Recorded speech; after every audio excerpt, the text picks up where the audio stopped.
Hi, everybody. Welcome back to Talking Insights, the podcast where we dive into the world of transforming qualitative insights into actionable business strategies. I'm your host, Antonio, and on today's episode, we're diving into the power of turning rich qualitative research into actionable, measurable insights. I'm joined by Melissa Ramon and Nadja Baum, who recently won awards for their great work at Yahoo News. We're going to explore how the team moved beyond traditional personas using a hybrid approach that combines the depth of qualitative insights with the rigor of quantitative validation. Whether you're curious about creating research infrastructure that lasts, building audience insights across teams, or simply looking for ways to maximize the impact of your qualitative work, this episode is full of lessons you can apply right away. Join me in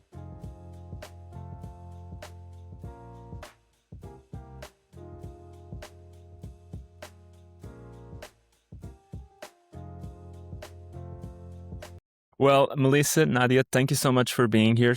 Thanks for your time to be in on the Talking Insights podcast, and welcome. And congratulations on the awards for your project. I think it's a great project. It's a very interesting one, and I want to know more about it. And I want to know more of the key business challenge that drove and worked around it. Because what was that business challenge that pushed you to move beyond qualitative personas and to use this more hybrid, data-driven approach to the right solution? Yeah. So first of all, thank you for having us. Very exciting to be on. So we began with when we started this research, we had these 5 qualitative personas that we had developed through these in-depth interviews, and they were strong archetypes of our core users, and they were quickly being embedded into the homepage product and design conversations. But as their visibility grew, there were questions from other teams and from leaders who also were hoping to leverage this understanding of our users. And so then they started asking more questions like, do these personas represent our full audience? How large are these segments? Which audiences should we prioritize for growth? So at that point, we really needed more defensible sizing and prioritization in order to support some of these higher stakes product and investment decisions. We briefly considered a full market segmentation, but that would have been really costly, time intensive, and frankly disruptive to our teams. We already had these personas that were working really well, that were being adopted, and that our teams believed in. And so replacing them would have been disruptive. It would have risked change fatigue and kind of re-education overhead. So instead of discarding all of this strong qualitative work that we had done, that's when we reached out to FactWorks to really help us figure out what would be the right approach to answering some of these questions without having to start over. Right. Yes, exactly. And thanks, Melissa, and thanks for having us. So when Melissa and the Yahoo team approached us, the brief was very clear, right? We have the personas, we know they work, and now we need to make them defensible. And that is actually a challenge we see a lot these days from clients. Companies invest in rich qualitative work, teams embrace the work, and then in the hard strategic questions come, like sizing, like prioritization. And the quantitative backbone to answer them isn't just there. Conventional options weren't going to cut it. That was clear relatively early. So we took a different path. Rather than discovering new segments, we took what this rich qualitative work already told us about each persona, their motivations, their habits, their attitudes, and we turned that into something we can measure at scale. We translated the persona characteristics into survey questions and fielded that survey with a representative fresh sample of Yahoo News users. And then we used a nearest neighbor algorithm to match each respondent to the persona they most closely resembled. Think of it as asking, given how this person answered, which persona do they look most like? And crucially, if someone didn't clearly match any persona, we didn't force them into one. And that is what kept the results honest. Yeah. And it felt like the right solution because it respected that qualitative foundation that we had already established, but it added that statistical rigor that was like required to drive more of the product and business strategy with a bit more confidence. That's very interesting. I feel like some of these studies nowadays, they lack that. People nowadays, I hear it on the podcast all the time, like when interviewing people, and they're always about like, obviously they talk about synthetic data and the personas and the synthetic personas and everything like that. And it's always about more And sometimes you just need to do a bit of like, look at what we already have and focus on validating what you already have. Which leads me to my next question, which is, was there something surprising when you applied this model, or when you applied the model in this context? What was the most surprising thing? I'd say the most surprising thing, a couple things. So one was I was surprised at how well the quantitative results actually lined up with our strong qualitative hypotheses and some of the intuition that we had developed about our core users over time. But it still surfaced nuance. So before the quantification, we had already chosen as a team two personas that were more aligned with the strategic direction that we were exploring. And also that we had a strong hypothesis that we could re-engage them and that were more aligned with where we wanted to go. And so what the sizing showed us was that these two groups represented nearly half of our Yahoo News population.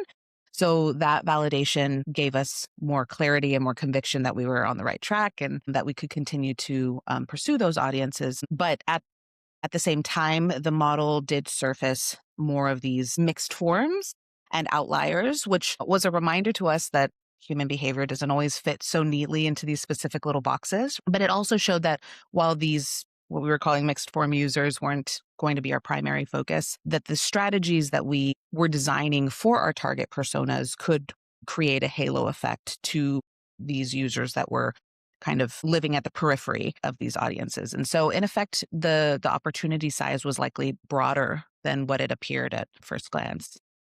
Maybe to jump back a bit on what was surprising, that is also grounded in this unprecedented way how we did it. So normally we try to detect new structures in segmentation with latent class analysis or cluster ensemble analysis.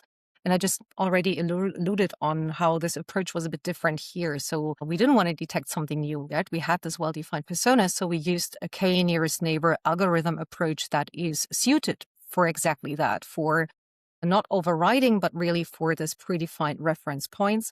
And what was surprising here for me is what Melissa also mentioned, I echo that, is that it was very encouraging to see the high match rate. We had 92% respondents that we could classify with high confidence, which is like a very good results. There were only 8% that were true outliers and didn't meaningfully match any persona. We had about 18% that turned to be these kind of mixed forms that we just talked about. So people sitting right between two or more personas, not new segments, but kind of this mixed type that we wouldn't like to push into one or the other direction. In a regular segmentation, at some point they would have higher probability to belong in one of these, and we would probably push them into one segment. But here with this approach, it was really nice to see these kind of transitional or borderline users, which also gives nuance to when you think you're wanting to make content and messaging decisions. So that was a plus point. Yeah, and they became an even more, because we had both this validation and this nuance, they were like even more of a powerful alignment tool for confident decision making. And they really worked well as a foundation as we were just starting to kind of set up an infrastructure to better understanding our audience. Yeah. And how do you make these things work in practical? Because like obviously one thing is to go to have like the research phase, to have the idea and then to do the research and everything. But then you have to like, make sure that all the other teams, the editorial, the designs, the advertising, the marketing, everything, all those teams are together and they know what you're doing and operate with this. How do you make this happen? Was it difficult? How was to manage all of this? Yeah, so probably some helpful context is that this research was happening during a transition period for Yahoo News. So there were some new leaders, there were new strategies that were being explored, and some new squads that were being spun up. And during that time, there was this really strong push from leadership to center our decisions around the users. And so from the beginning, we were able to frame these personas as a user fluency tool, and they were intended to kind of develop a shared language and understanding of our users and to align squads really quickly. So first, just the output itself, we created these very clear stories, concrete needs. We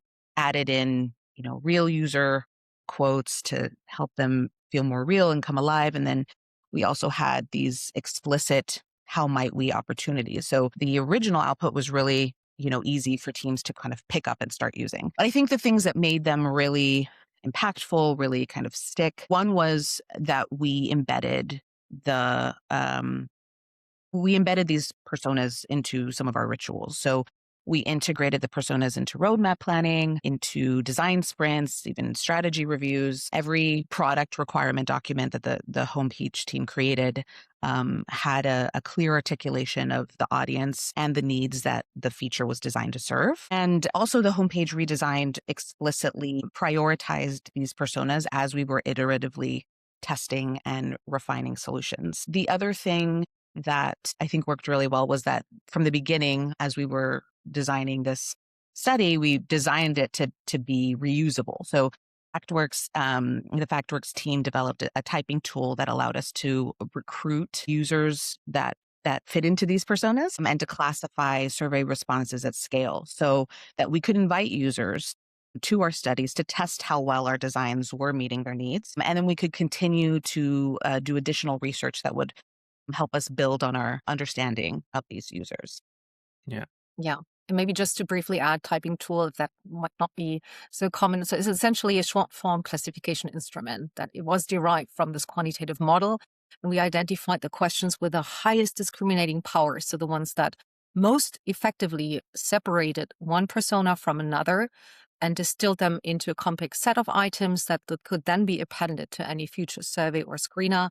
And the algorithm in the back end and the background really assigns each respondent to a persona. Was started then as a one-time quantification exercise, became this reusable research infrastructure very quickly to be used. And then Melissa can maybe elaborate a bit more on how that was used then going forward. Yeah, well, it was really fun. Like the tool itself was really fun. We actually did some when we were initially socializing the project, but then also in some of our brainstorm sessions, we would have some of our stakeholders take the typing tool and figure out, which persona they fit into. And they really loved that. Like that was a very big hit. So that was like, just a way to kind of get people a little bit more interested, more invested. It was something that was really fun. But then we also were able to use this tool for follow-up research initiatives. We did user journey mapping for these personas. We also did a study to understand trust and content quality drivers for these audiences. And then, as I mentioned before, we invited these users in to test some of our newer format explorations. And so this is what I was referring to earlier when I was talking about building an infrastructure to understanding our audience, is that we use these personas as a consistent foundation that research team, but also product design, marketing, and other teams could continuously build on. And that shared framework created alignment among teams. It reduced reinvention. And ultimately, I think it made the personas durable, but also more valuable over time. Are you still continuing to use the tool? Are you going to develop more products, more content with the tool? I don't know if you can elaborate much more on that, but it's something that I was personally curious about. And have you seen an increase within engagement, for example, for using this tool? Yeah, so we've continued to use the tool. We've continued to incorporate it into some of our other projects. For example, we've include this tool into a brand tracker that our marketing research team leads, so that they can also see how we are building our brand awareness and our kind of consideration and adoption with our core users, and seeing what kind of is shifting for them. But we continue to use it in some of our discovery work, again, when we're recruiting users for testing purposes. And we did leverage these personas for some of the product and content decisions that we were making. As I said, when we started this project, there were some kind of strategic bets that we were already exploring. And so these personas really helped us both validate and sharpen those, and also identify some new opportunities. One priority segment, we had a couple of priority segments that we really focused on. One was the segment that was really focused on following the big conversations of the day. They were really motivated to develop their own point of view about some of these larger conversations. And so we leaned into creating content and features that help them gain more context around these conversations and ways to see multiple perspectives. And we also added some features that included social proofing signals so that, they could be indications of things that were gaining traction or things that these users should be paying attention to, and to give them the information that they needed to further explore these stories and develop their own takes. We also used, there was another segment that was more of your traditional avid reading segment, and they would actively frequent multiple publishers for different story angles. And for them, we really prioritized higher quality coverage and broadening the kind of sources that we brought in, the source diversity, but also looked at ways to how we surface differentiated story angles and like new stories that these users might not see at some of the traditional publishers that they were used to frequenting. And then, as I said, because we did additional research, we had additional insights that led us to explore content day parting and some new editorial formats. And we also explored new features such as the personalized bar at the top of the homepage, which surfaces kind of quick, fun, and need to know information alongside top headlines so that our users could get up to speed faster and orient themselves to the things that they care about on a day-to-day basis. So yes, we have used the typing tool and the personas extensively, and there's a foundation. They continue to be a foundation for the research that we are still doing today. Nice. I know that there's going to be someone listening to this that's part of a team, and they're like, this is very fun. I would love to do this. I would love to incorporate these types of tools or more projects like this within my team, within my company. But then, I don't have the time. I don't have the resources. I don't have the manpower for it. Do you have any advice or any practical advice for this person that's listening to this on how to turn the already existing qualitative insights into more, like you were saying, into a more measurable business impact, into something that they can also like see, and it doesn't take that long because, as you were saying, like I don't feel like it's something that's very powerful for your company and for your studies. Do you have any practical advice for it? Yeah. So one thing I would say, if you have strong qualitative work that is already gaining traction, it's resonating internally, don't feel like it's not usable just because it isn't quantified yet, right? That's an asset. And there may be creative solutions to building that statistical rigor that'll give you more confidence in your qualitative insights. So don't just discard qualitative insights. They're very important, and they're a great kind of foundation to, additional work and sizing opportunities. I'd say design your research for reuse. As I said, a very simple typing tool did allow us to turn this one-time study into infrastructure for follow-up research and for a deeper understanding of our users that we are still leveraging today. And I would say that, and maybe this goes without saying, but leadership buy-in is really essential to operationalizing audience understanding. I've been at Yahoo for, I think, about 8 years now, and I've led several segmentation and persona initiatives, often shaped by how different leaders want to view their audience, right? I think this one proved the most successful because senior leaders really reinforced user fluency as a strategic priority, and that helped accelerate adoption and how we embedded it into how we were operating as an organization. So I think those are 3 things that I'd say. Nadja, I don't know if you have additional things you wanted to expand on. I totally sign in on all of these. I think 2 things I'd add from my experience would be that first, when we were at FactWorks, everything for us is about building around actionability by design. So we're focused on very bespoke research engineered to answer the actual business question with delivering ROI.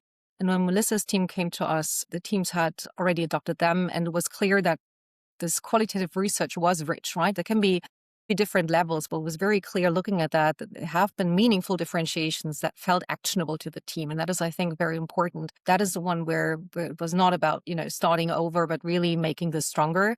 And since the standard playbook wasn't going to cut it, we had to take this unprecedented path, and it paid off. So my advice here would be Don't be afraid to do the same. And the second one is that we've seen that most successful segmentations aren't the ones with the most elegant models. They are the ones that get lived, acted on, embedded in how teams think and how teams decide.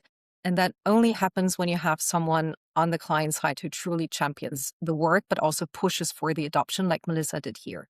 And that what turns a segmentation from the strategic exercise into something that actually moves a business. No, I think it's a great advice. Be more like Melissa. Be brave, take risks.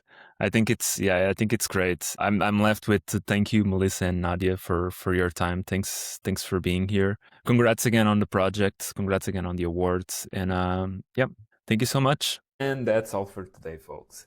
Talking Insights is a production of Research World and SMR, bringing you the stories, voices, and ideas shaping the insights community around the world.